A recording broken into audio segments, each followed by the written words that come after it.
എന്റെ വയറ്റിലെ കുഞ്ഞിന് വേണ്ടി ഞാൻ ഈ പഠിക്കൽ ഗർഭസത്യാഗ്രഹത്തിനൊന്നും വന്നില്ലല്ലോ. ഗർഭിണിയായിട്ടാണ് ഞാൻ ഈ പടി കയറിയതെങ്കിൽ അത് തന്റെ സ്വന്തം കുഞ്ഞാണെന്ന് വിനയേട്ടന് ഉത്തമ ബോധ്യം ഉണ്ടായിട്ട് തന്നെയാ എന്നെ ഈ പടി കയറ്റിയത്. ഒരുമിച്ച് ജീവിക്കുന്നതിന് മുൻപ് ഞങ്ങൾക്ക് എന്തെങ്കിലും തെറ്റ് പറ്റിയിട്ടുണ്ടെങ്കിൽ ഞങ്ങൾ പരസ്പരം സമ്മതിച്ച് അംഗീകരിച്ചതാ അത്. അതല്ലാതെ നിന്നെ പോലെ രഹസ്യ കല്യാണം നടത്തി ആരും അറിയാതെ രണ്ടിടത്തായി കഴിയേണ്ട ഗതികേടൊന്നും ഞാൻ വരുത്തിയിട്ടില്ല.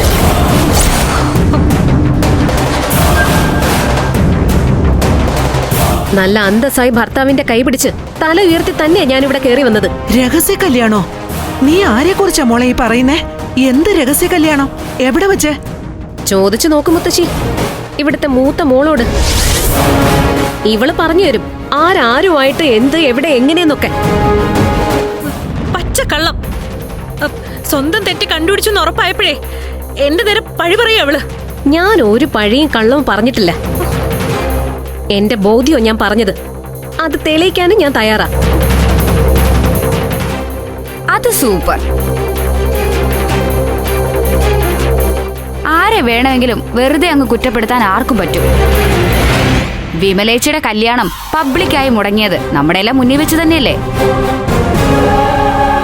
ഏട്ടത്തെയും കൂടി അതിനൊരു കാരണമായിട്ടുണ്ട്. പക്ഷെ അതൊന്നും ഒരു രഹസ്യമല്ല. അന്ന് ആ കെട്ട് നടന്നിട്ടുമില്ല. അത് കഴിഞ്ഞ് മറ്റൊരു രഹസ്യ കല്യാണം നടന്നെങ്കിൽ ഏട്ടത്തെ തെളിവ് കാണിക്കണം. അല്ലാതെ വെറുതെ വൈരാഗ്യം തീർക്കാനായിട്ട് ഓരോന്ന് വിളിച്ചു പറയരുത്. ശരി, കാണിച്ചു തരാം ഞാൻ തെളിവ് എന്താണെന്ന്. എങ്കിൽ കാണിക്കും മോളെ. എന്താ സത്യാവസ്ഥ എന്ന് ഞങ്ങളും ഒന്ന് അറിയട്ടെ.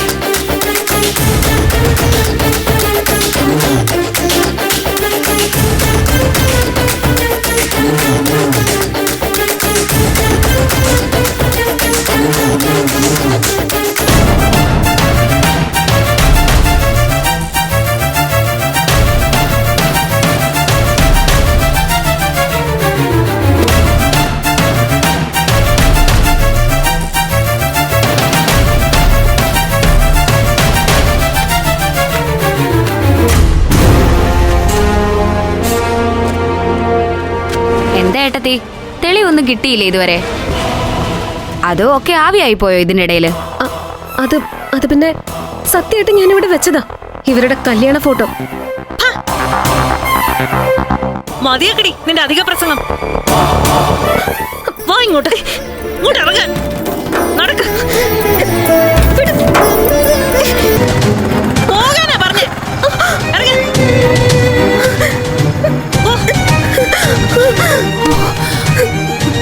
എന്താ ഇത്? എന്ത് പറ്റി ഏട്ടത്തി? ആരും എന്താ ഒന്നും മിണ്ടാത്തെ?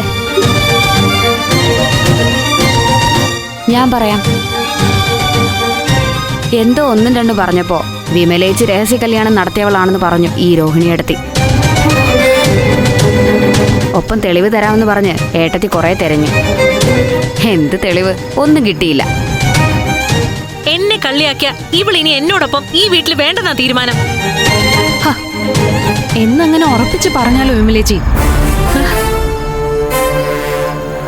അതിന് വിമലേച്ചി മാത്രം ഒറ്റയ്ക്ക് തീരുമാനം എടുത്ത പോരല്ലോ. വിനയേട്ടൻ ഈ വീട്ടിലേക്ക് താലി കെട്ടി കൈ പിടിച്ചു കയറ്റിയതാ ഈ ഏട്ടത്തിയെ. അപ്പൊ പിന്നെ വിനയേട്ടൻ സ്വബോധത്തോടെ എഴുന്നേറ്റ് വരുന്നത് വരെ ഈ ഏട്ടത്തി ഇവിടെ ഉണ്ടായാലേ പറ്റൂ. പ്രത്യേകിച്ച് ഗർഭിണി ആയതുകൊണ്ട്.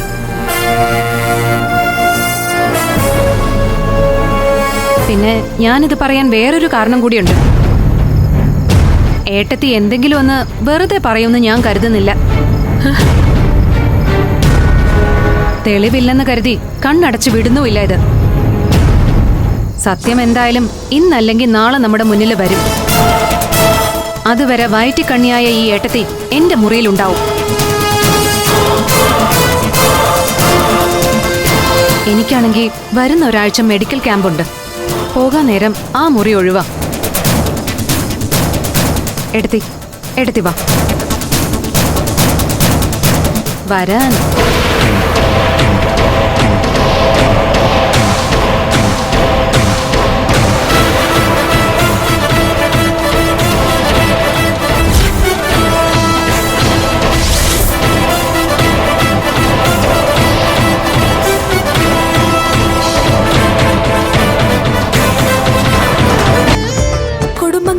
കൂട്ടുകൂടിയ 10 വർഷങ്ങൾ.